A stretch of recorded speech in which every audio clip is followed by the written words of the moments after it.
ପାକିସ୍ତାନର ହଜିଯିବ ନିଦ, ଆସୁଛି ଆଇଏନ୍ଏସ୍ ତମାଳ। ପହଲଗାମ ଆକ୍ରମଣ ପରେ ପାକିସ୍ତାନ ଯୁଦ୍ଧ ଭୟରେ ଅଛି।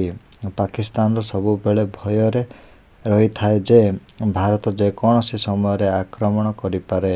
ପାକିସ୍ତାନର ନୌସେନା ସମୁଦ୍ର ପଥ ଦେଇ ସମଗ୍ର ଦେଶକୁ ଘେରି ରହିଛି। ପାକିସ୍ତାନ ଭାରତ ବିରୁଦ୍ଧରେ ଯୁଦ୍ଧ ଜିତିବାର ସ୍ୱପ୍ନ ଦେଖୁଛି, କିନ୍ତୁ ପାକିସ୍ତାନ ନୌସେନା ପୁଣି ଥରେ ପରାଜୟ ସମ୍ମୁଖୀନ ହେବାକୁ ପଡ଼ିପାରେ।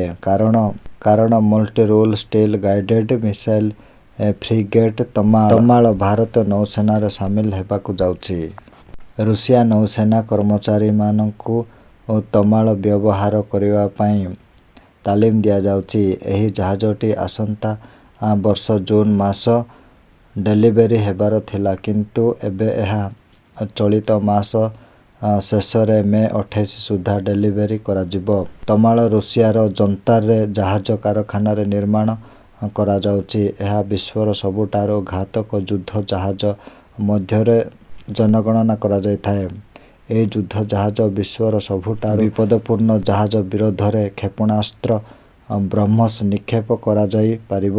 ପୂର୍ବରୁ ଆଇଏନ୍ଏସ୍ ତୁସିଲ୍ ଭାରତୀୟ ନୌସେନାରେ ସାମିଲ ହୋଇଛି। 2016 ମସିହାରେ ରୁଷିଆ ଏବଂ ଭାରତ ମଧ୍ୟରେ ଏକ ଚୁକ୍ତି ସ୍ୱାକ୍ଷରିତ ହୋଇଥିଲା, ଯାହା ଅନୁଯାୟୀ ରୁଷିଆକୁ 4ଟି ତଲୱାର ଶ୍ରେଣୀର ଷ୍ଟିଲ୍ଥ ଫ୍ରିଗେଟ୍ ନିର୍ମାଣ ଦାୟିତ୍ୱ ଦିଆଯାଇଥିଲା। 9 ଡିସେମ୍ବର 2024ରେ ପ୍ରତିରକ୍ଷା ମନ୍ତ୍ରୀ ରାଜନାଥ ସିଂହ ଦ୍ୱାରା ଆଇଏନ୍ଏସ୍ ତୁସିଲକୁ ଭାରତୀୟ ନୌସେନାରେ ସାମିଲ କରାଯାଇଥିଲା। ଏବେ ଏହି କ୍ରମରେ ଦ୍ୱିତୀୟ ଯୁଦ୍ଧ ଜାହାଜ ଆଇଏନ୍ଏସ୍ ତମାଳ ମଧ୍ୟ ଭାରତୀୟ ନୌସେନାରେ ଅଂଶଗ୍ରହଣ କରିବାକୁ ଯାଉଛି।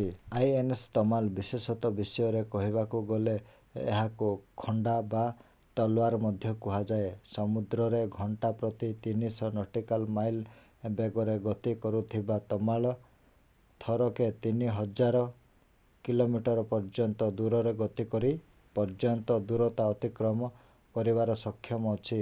ଏଥିରୁ ଜାହାଜ ପ୍ରତିରୋଧୀ ବ୍ରହ୍ମୋସ୍ କ୍ଷେପଣାସ୍ତ୍ର ମଧ୍ୟ ନିକ୍ଷେପ କରାଯାଇପାରିବ। ତମାଳକୁ ବିଶେଷ ଭାବରେ ସବମେରିନ୍ ବିରୋଧୀ ଯୁଦ୍ଧ ପାଇଁ ଡିଜାଇନ କରାଯାଇଛି। ଏହି ଯୁଦ୍ଧ ଜାହାଜ ଆଣ୍ଟି-ସବମେରିନ୍ ରକେଟ୍ ଏବଂ ଟର୍ପେଡୋ ମଧ୍ୟ ରହିଥାଏ। ଏକ ହେଲିକପ୍ଟର ମଧ୍ୟ ନିୟୋଜିତ। ଏହିପରି ଭିଡ଼ିଓ ପାଇବା ପାଇଁ ଚ୍ୟାନେଲକୁ ସବସ୍କ୍ରାଇବ୍ କରି ବେଲ୍ ଆଇକନ୍ ଦବାନ୍ତୁ। ଭିଡ଼ିଓ ଅପଲୋଡ଼ ହେଲେ ସର୍ବପ୍ରଥମେ ଆପଣଙ୍କ ନିକଟରେ ପହଞ୍ଚିବ। ଧନ୍ୟବାଦ।